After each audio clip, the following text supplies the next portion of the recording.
Okay, good morning. I wanted to talk to you about AP tests in general as we get closer and closer to May. I'm thinking about some things I mentioned to my students and just want to remind them because it's kind of shocking who has the hardest AP test for juniors. Each school is different. Some schools they don't do AP Euro until senior year. Ours we do it at sophomore year, but you might be surprised by some of these AP pass rates from recent past. AP Biology, that's a challenging one, but fun. Biology. I think my daughter took that sophomore year, and she passed. So I was really impressed as a sophomore, passing her first AP test, and that one had 68%. AP Chem. And now if I looked at this, I'd be like, oh my gosh, AP Chem definitely must have a harder pass rate than any AP English exam. Because I just remember I had Mrs. Pearson. Her son was one of my classmates. And I did not like the periodic table. So that's pretty decent pass rate though. AP Calc. Oh boy, don't even get me started on my calculus. Let me just say, I fell asleep in my final for calculus freshman year at Boston University. Woke up to a nightmare. Still not a horrible pass rate. AP Stats.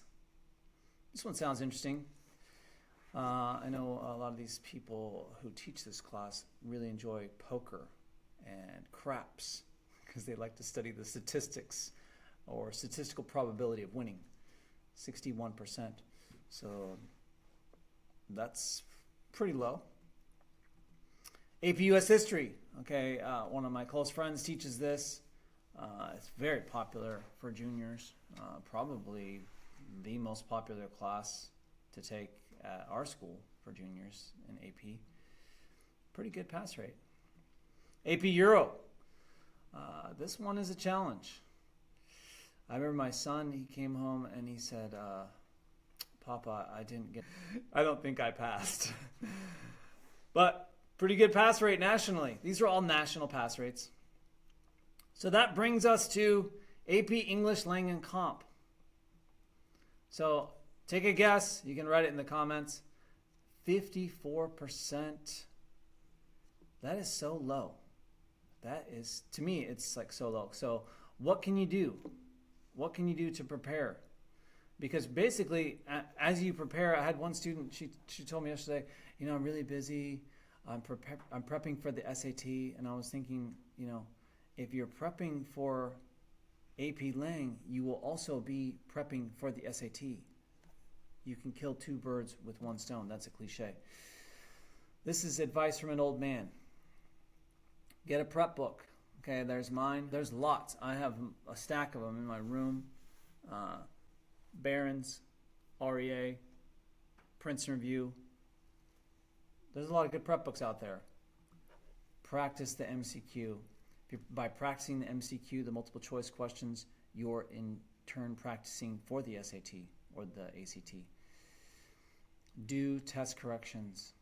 I used to do, when I was in high school, my mom and dad, they couldn't afford a tutor for the SAT. So I borrowed a prep book from one of my friends who did have a tutor, and hashtag jealousy. And then I would do a passage and then answer it and then look at the answers in the back and correct myself.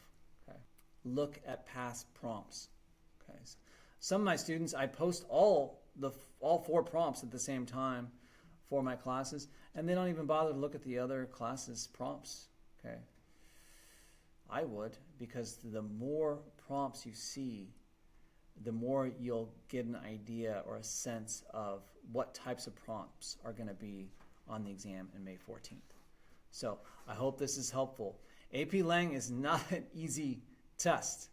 So if you think ooh, AP English, I got that one in the bag. Okay. I'm more worried about chem. Think again. Okay. Thanks, everybody. Good luck.